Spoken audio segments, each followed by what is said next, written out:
Alright guys, today we're gonna be reacting to the great Thomas Sowell on the PragerU.com. Let's jump in and see what PragerU had to say about Thomas Sowell. He's an economist, a historian, a philosopher, and one of the greatest social theorists America has ever produced. In a career spanning 6 decades, he's published more than 40 books and written thousands of newspaper columns on topics ranging from economic history and political philosophy to social inequality, education, and race. His name is Thomas Sowell, and he might be the most important scholar you've never heard of. Born during the Great Depression in rural North Carolina, in a home with no electricity, Sowell was orphaned when he was just a toddler. Taken in by a distant relative, he grew up in New York City's Harlem neighborhood.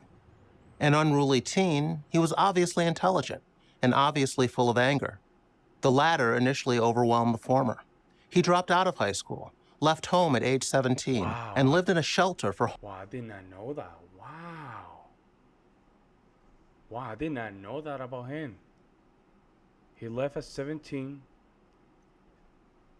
What's the other one? Dropped out of high school. Wow. School, left home at age Only in 17, America, folks. and lived in a shelter for homeless boys, where he kept a knife under his pillow at night for protection. The Marines saved him. It wasn't by choice. He was drafted during the Korean War. In the military, he gained habits of personal discipline and developed self-control. He taught pistol shooting and learned photography, which became a lifelong hobby. After leaving the Marines, he went to college on the GI Bill, eventually graduating from Harvard and doing additional studies at the University of Chicago under the guidance of the legendary economist Milton Friedman. He began his intellectual journey as a committed Marxist, but soon reached a life-altering conclusion. Marxism didn't work.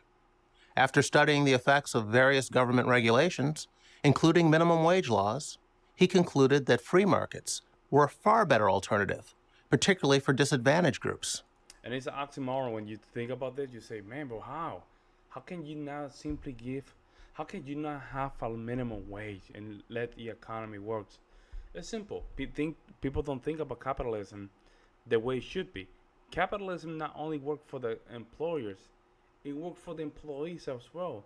Employers has to compete to get the best employees. What that means? They have to pay. You see? They have to pay for their workers. And this is where minimum wage laws destroy the market. Many attempts at redistributing wealth, he later wrote, have ended up redistributing poverty. In the 1960s and 70s, Sowell taught economics at Amherst, Cornell, and UCLA, distinguishing himself as one of the country's top experts on economic history. Since 1980, he's been a senior fellow at the Hoover Institution at Stanford. It was around this time that Sowell turned his attention to social theory and political philosophy, writing books like Knowledge and Decisions and A Conflict of Visions, which many consider to be his best professional work. He also began writing more about racial controversies, which is why he's not as well known and appreciated today as he should be. Wow. Sowell has been a vocal critic of civil... Only because of that. No way. Only because he's just talking about very important topics. ...rights leaders, and of liberalism's misguided efforts to help the black poor. His targets over the decades have included welfare programs, racial preferences, multiculturalism, and opposition to school choice. Sowell brings the same empirical approach to writing about social policy that he brings to writing about economics. His focus is on the facts and the evidence. The actual results of a policy matter much more to him than the good intentions of politicians and policymakers. This is perfectly captured in his concept of stage one thinking. Liberal politicians propose expensive policy solutions and never ask the only questions that really matter. What are the long-term costs and consequences? In other words, what happens beyond stage one? By the time these costs and consequences fully manifest themselves, and they're usually disastrous, the politicians who originally set the policies in motion are long gone. Yeah, it's too late. By that time, some of these politicians, they're not even in office. They've derived all the political benefit and paid none of the cost. In books like Race and Culture, Sowell has demonstrated racial preferences are counterproductive, that political power is not necessary to advance economically. and that racial discrimination cannot be used as a blanket explanation for disparities in employment, education, and income.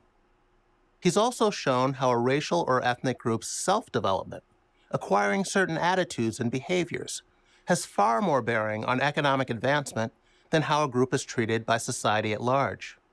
The Chinese in Malaysia and the Jews in Eastern Europe are among many examples of minority groups who have risen economically despite being the targets of bias and discrimination. To those who use racism as an all-purpose explanation for racial inequality, Sowell's views have made him a pariah. Unable to counter his rigorous, evidence-based scholarship, left-leaning intellectuals, political activists, and mainstream media prefer to ignore him. Wow. That's why so many people today... That's so sad. That is so sad. Such an intelligent American, man. It's such an icon to our culture, too. Like, this is why I do these videos about him. Because for me, doing these videos about Thomas Sowell, it's like me reaching out to other people. Like, making sure that other Americans can just get some of this knowledge. And most importantly, make sure that his name doesn't go away in vain. Are aware of names like Ta-Nehisi Coates, Ibram X. Kendi, and Cornel West, but not Thomas Sowell. To say that Sowell has not had the impact he should is not the same as saying he has not had a profound impact on the thinking of a vast number of people. A fan account on Twitter has more than 700,000 followers. Videos of him on YouTube have millions of views. Mention his name to any conservative, and you'll hear Sowell spoken of in reverential terms. Indeed, he matters today more than ever. That's because we're still debating topics he's written volumes about, like social justice, slavery reparations, and critical race theory. And Sowell matters because he's that rarest of species, a brave and honest intellectual. We need 100 more just like him. Oh, man. Very good. I'm Jason Riley, Senior Fellow at the Manhattan Institute and author of Maverick, a biography of Thomas Sowell, for Prager University. Wow, impressed. Thank you for... Very impressed. No, Thomas Sowell is the real guy, man. And I'm doing a lot of audio, but I'm gonna be buying 2 books with my wife.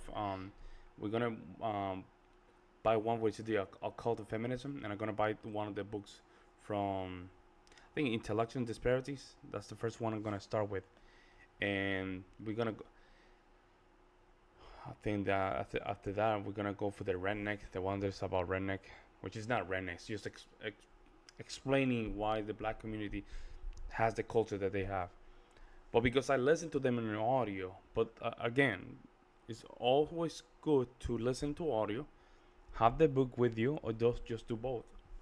Either or, I think they are a great way to just get that information in your brain. Because you have a family, I have a family, it's good for me to just educate them as well. Let me know what you guys think in the comment section below, and I'll see you in the next one. I'm out.